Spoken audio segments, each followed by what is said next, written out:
श्री सच्चिदानंद सद्गुरु साईनाथ महाराज की जय। हरि ओम। वनस्पतिरसोद्भूतो गंधाढ्यो गंध उत्तमः आग्रे सर्वदेवानां धूपोऽयं प्रतिगृह्यताम् धूपमाघ्रापयामि साज्जंजवर्ति संयुक्तं वन्दिना योजितं मया दीपं गृहाण देवेश त्रैलोक्यतिमिरापः दीपं दर्शयामि दीपानान्तरेण महानैवेद्यं निवेदयामि।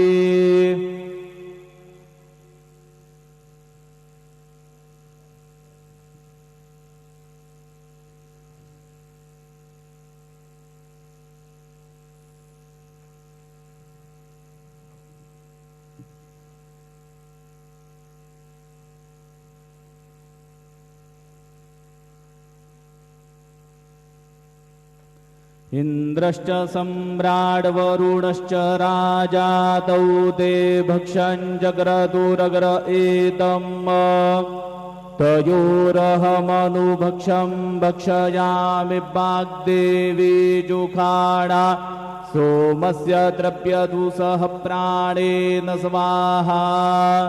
चतुष्कोणमण्डलं कृत्वा तदुपरि नैवेद्यपात्राणि धायेत गायत्रीमन्त्रेण पात्राणि प्रोक्षयेत। सत्यन्वरदेन परिखिञ्चामि धेनुमुद्रयाम् अमृतीकृत्य गरासमुद्रया ॐ प्राणाय स्वाहा ॐ अपानाय स्वाहा ॐ व्यानाय स्वाहा ॐ उदानाय स्वाहा ॐ समानाय स्वाहा ॐ ब्रह्मणे नमः। नैवेद्यमध्ये पानीयं समर्पयामि पुनर्नैवेद्यं निवेदयामि ॐ प्राणाय स्वाहा ॐ अपानाय स्वाहा ॐ व्यानाय स्वाहा ॐ उदानाय स्वाहा ॐ समानाय स्वाहा ॐ ब्रह्मणे नमः। नैवेद्यं समर्पयामि हस्तप्रक्षालनं समर्पयामि मुखप्रक्षालनं समर्पयामि शेषोपचारार्थे प्रार्थनापूर्वक नमस्कारं करोमि।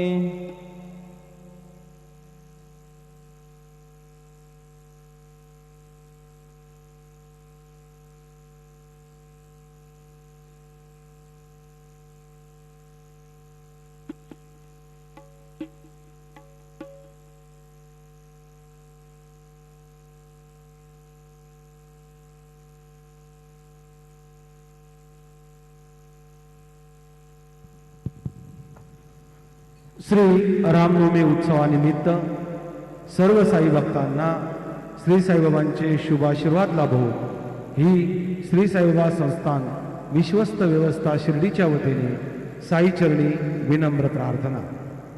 आज श्री रामनवमी उत्सवाचा प्रथम दिवस आहे। रात्री 9:15 वाजता बाबांच्या पालखीची मिरवणूक गावातून निघेल। मिरवणूक परत आल्यानंतर शेज आरती सुरू होईल। द्वारकामाई मंदिर साई चरित्र पारायणाकरिता रात्रभर उगले रही। श्री साईबाबा संस्थान शिरडी की ओर से सभी साई भक्तों को श्री रामनवमी के शुभ अवसर पर श्री साईबाबा के आशीर्वाद मिले, यह श्री साईबाबा संस्थान विश्वस्त व्यवस्था शिरडी की ओर से साई चरणों में विनम्र प्रार्थना। आज श्री रामनवमी उत्सव का प्रथम दिन है।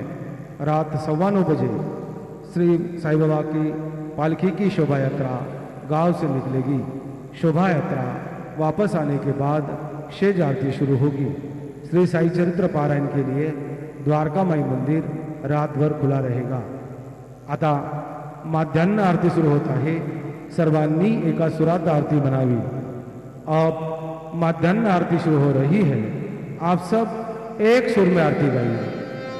श्री सच्चिदानंद सद्गुरु साईनाथ महाराज की जय। दुनिया पंचारती करू बाबांसे आरती करू साईंसे आरती करू बाबांसे आरती। उठा उठा हो बांधव वाळू हार माधव साई र माधव वाळू हार माधव। करोनी आस्थिर मन पाहु गंभीर है ध्यान साईंचे है ध्यान पाहु गंभीर है ध्यान। कृष्णनाथा दत्त साई जडो चित्त तुझे पाई चित्त बाबा पाई जडो चित्त तुझे पाई। आरती साई बाबा सौख्य दातार जीवा शरण रजातली यावा दासा विसावा भक्ता विसावा। आरती साई बाबा लाडूनी आनंद स्वस्वरूपी राहे रंग मोक्ष जनादारी निज डोळा श्रीरंग डोळा श्रीरंग। आरती साई बाबा जयामणी जैसा भाव कया दैसानुभव। नाविसी दया घना ऐसी तुझी ही माव तुझी ही माव। आरती साई बाबा तुमचे नाम ध्याता हरे संस्कृती व्यथा अगाध दवगरणी मार्ग दाविसी अनाथा दाविसी अनाथा। आरती साई बाबा कलियुगी अवतार सगुण बर ब्रह्म साजार अवतीर्ण झाला से स्वामी दत्त दिगंबर दत्त दिगंबर। आरती साई बाबा आठा दिवसा गुरुवारी भक्त घरी दिवारी प्रभु पद पावया भव भय निवारी भय निवारी। आरती साई बाबा माझा निज द्रव्य ठेवा तव चरण रज सेवा मागणे ह्याची आता तुम्हा देवाधिदेवा देवाधिदेवा। आरती साई बाबा इच्छित दिन चातक निर्मल दोय निज सुख पाजावे माधवाया सांभाळा बोली भाग आबोली भाग। आरती साई बाबा सौख्य दातार जीवा शरण रजातली यावा दासा विसावा भक्ता विसावा। आरती साई बाबा जय देव दत्तावधूता साई अवधूता सोडून करदव जननी देवी तो माथा। जय देव अवतरसी तू येता धर्मादे ग्लानी नास्तिकांना हि तुला विसी निज भजनी लाविसी नाना लीला संख्य रूपानी। हरसि दीनाञ्जय दुर्गङ्गडदिनरजनी जय देव दत्तावधूता हो साई अवधूता जोडुनि गरगवजननी देवी तो माता जय देव यवनस्वरूपी दर्शन द्वारिदले संशय निरसुनिया तद्वैतागालविले गोपी चंदा वंदा ध्वांजी उद्धरिले गोविन वंशी जन्मुनि लोकातारियले जय देव दत्तावधूता हो साई अवधूता जोडुनि गरगवजननी देवी तो माता जय देव वेदन दत्वी हिंदू यवनांजागाही दावायासी झाला पुनरभिनरदेही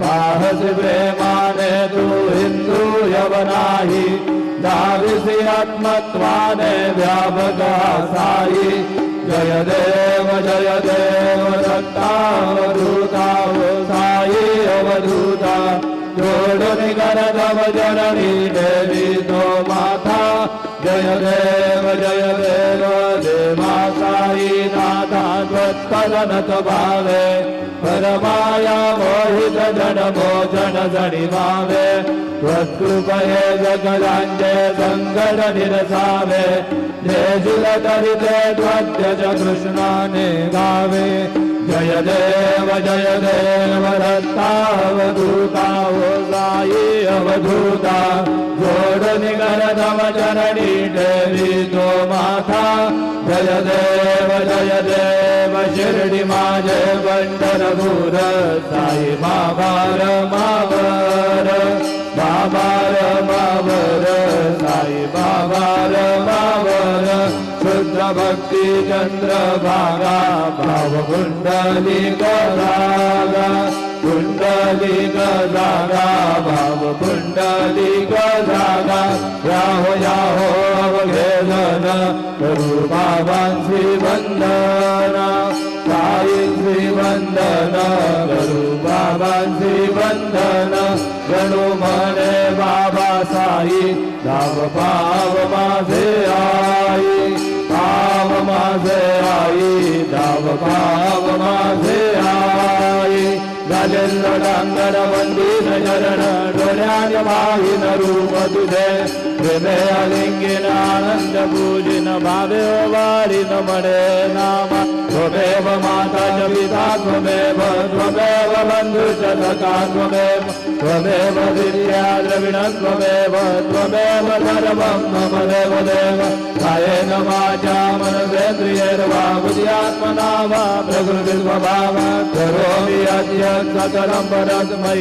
नारायणाय समर्पयामि अच्युतं केशवं राम नारायणं कृष्णदामोदरं वासुदेवं श्रीधरं माधवं गोपिका वल्लभं जानकी नायकं रामचन्द्रं जय हरे राम राम हरे हरे हरे कृष्ण कृष्ण कृष्ण हरे हरे श्री गुरुदेव दत्त हरि ओम यज्ञेन यज्ञमयजन्त देवास्तानि धर्माणि प्रथमान्यासन्न ते अनागं महिमानसजन्त यत्र पूर्वे साध्या सन्ति देवाः ॐ राजाधिराजाय प्रसय्य साहिने नमो वयं वैश्रवणाय कुर्महे समे कामान कामकामाय मह्यं रामेश्वरो वैश्रवणो ददातु कुबेराय वैश्रवणाय महाराजाय नमः ॐ स्वस्ति साम्राज्यं भोज्यं स्वाराज्यं वैराज्यं पारमेष्ट्यं राज्यं महाराज साम्राज्यमाधिपत्यमयं समन्तपर्यात् ईशात् सार्वभौम सार्वा युषान्दानापराधाद पृथिव्यै समुद्रपर्यन्ताया एकराजतिलप्तेश श्लोकोऽभिगीतो मरुतः परिवेष्टारो मरुतस्यावसङ्गृहे आविशदस्य कामप्रेर्विश्वे देवा सभासद इति श्रीनारायण वासुदेवाय सच्चिदानन्द सद्गुरु साईनाथ महाराज की जय। अनंतातुलादे कसेरे स्तवावे अनंतातुलादे कसेरे नमावे अनंत मुखांचा शिणेशेष गाथा नमस्कार साष्टांग श्री साईनाथा स्मरावे मनी प्रपदादित्य भावे पुरावे तरी भक्तीसाठी स्वभावे करावे जगातारुणी माय दाता नमस्कार साष्टांग श्री साईनाथा वसे जो सदा रावया संतलीला दिसे आज्ञ लोकांवरी जो जनाला परियंतरी ज्ञान कैवल्य दाता नमस्कार साष्टांग श्री साईनाथा पराराधना जन्म महामानवाचा घरासार्थका साधनी भूत साचा गुरु साई प्रेमा घराया हंता नमस्कार साष्टांग श्री साईनाथा करावे गरीसा नलपज्ञवाला करावे अमाधन्य जुंबो निघाला मुखी गाल प्रेमी घराग्रासाता नमस्कार साष्टांग श्री साईनाथा सुरादी गजांच्या पदावंदितादी शुकादी गजांते समानत्व देती प्रयागादि तीर्थे पदी नम्र होता नमस्कार साष्टांग श्री साईनाथा तुझा ज्या पदा पाहता गोपबाली सदा रंगलीची स्वरूपी मिळाली करीरास क्रीडास वे कृष्णनाथा नमस्कार साष्टांग श्री साईनाथा तुला मागतो मागणे कद्यावे कराजोडितो दीन अत्यंत भावे कधी मोहनी राज हातारी आता नमस्कार साष्टांग श्री साईनाथा हरि साई बासाई दिगंबरा अक्षय रूपावतारा सर्वै व्यापक तू तुझी सारा अनुसया त्रिकुमारा बाबा ये बा काशी स्नान जप प्रतिदिवशी उल्लापुरवीक्षेसी निर्मल नदी तुंगा जलप्राशी निद्राबाहुर्देशी ऐसा ये बा तसे वामकरी त्रिशूलन मरुधारी भक्ता वरद सदा सुखकारी देश मुक्तिचारी ऐसा ये बा पाये पादुका जपमाला कमंडलो मृगशाला धारण करची बा नागजटा मुकुट शोभतो माता ऐसा ये बा तत्पर तुझाया जय ध्यानी अक्षय व्यांजनी लक्ष्मी निवास करी दिनरजनी रजत संकट वारुणी ऐसा ये बा या पर ध्यान तुझे गुरुराया दृश्य करे नयनाया पूर्णानंद सुखे ठीकाया लाल से अरे गुण गाया ऐसा ये साई दिगंबरा अक्षय रूपावतारा सर्वव्यापक तू स्तुतिसारा अनुसया त्रिकुमारा बाबा ये मा सदा सत्स्वरूपं चिदानन्दगन्धं जगत्सङ्गमस्थान संहारहेतु स्वभक्तेच्छयामानुषं दर्शयन्तं तमामीश्वरं सद्गुरु साईनाथं भगवद्वान्दविधवौ समार्ताण्डविद्यं मनोवागतीतं मुनिर्ध्यानगम्यं जगद्व्यापकं निर्मलं निर्गुणं त्वां नमामीश्वरं सद्गुरु साईनाथं भवां बोधिमग्नार्दितानां जनानां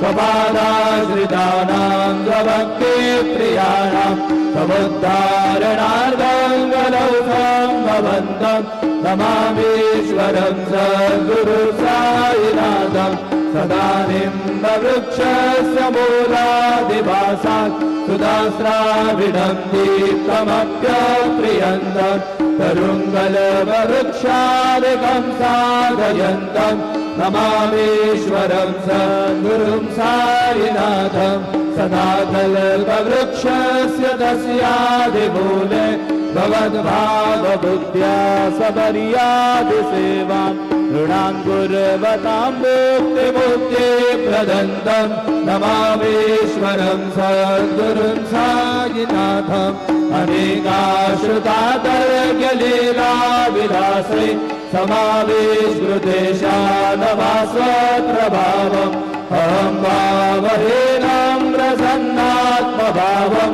नमामीश्वरं सद्गुरु साईनाथं सदां विश्रमाराममेवाभिरामं सदा सज्जनैः संस्तुतं सन्नमति जनामोदं भक्तभद्रप्रदन्तं नमामीश्वरं सद्गुरुं साईनाथम् अजन्माद्यमेकं परब्रह्म साक्षात् स्वयं सम्भवं राममेवावतीर्णं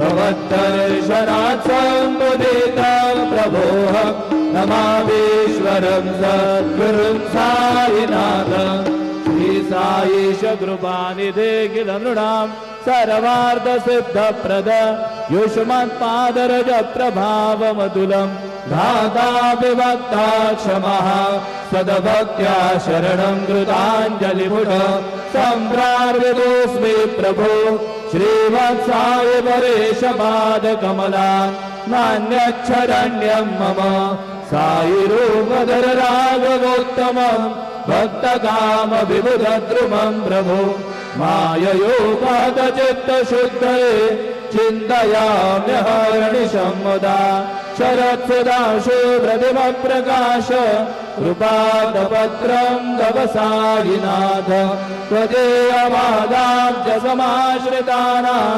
स्वच्छायया तापमपाकरोतु उपासनादेव साईनाथ स्तवैर्मयो वासनिनास्तुतस्त्वं रमेन्मनो मे तव पादयुग्मे भृङ्गो यथाब्जय मकरन्दलुब्धा अनेकजन्मार्जितपापसंशयो भवेद्भवत्पादसरोजदर्शनात् क्षमस्व सर्वानपराधपुञ्जकान् प्रसीद साई सद्गुरु दयानिधे श्री साईनाथ चरणामृतपूर्णचित्तास् तत्पादसेवनरता सददञ्च भक्त्या संसारजन्यदुरितोऽधमनिर्गतास्ते कैवल्यधाम परमं समवाप्नुवन्ति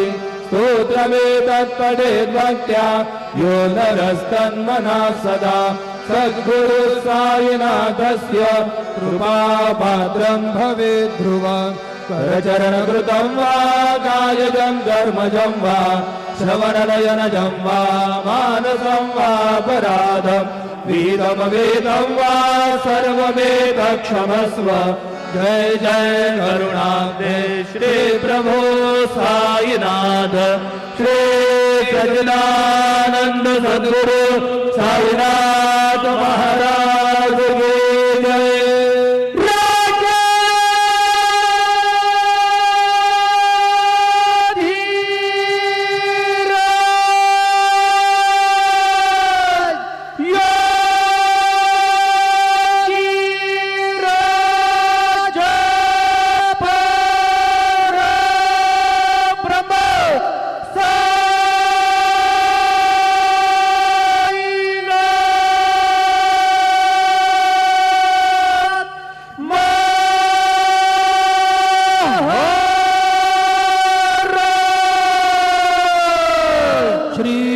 सच्चिदानंद सद्गुरु साईनाथ महाराज की जय।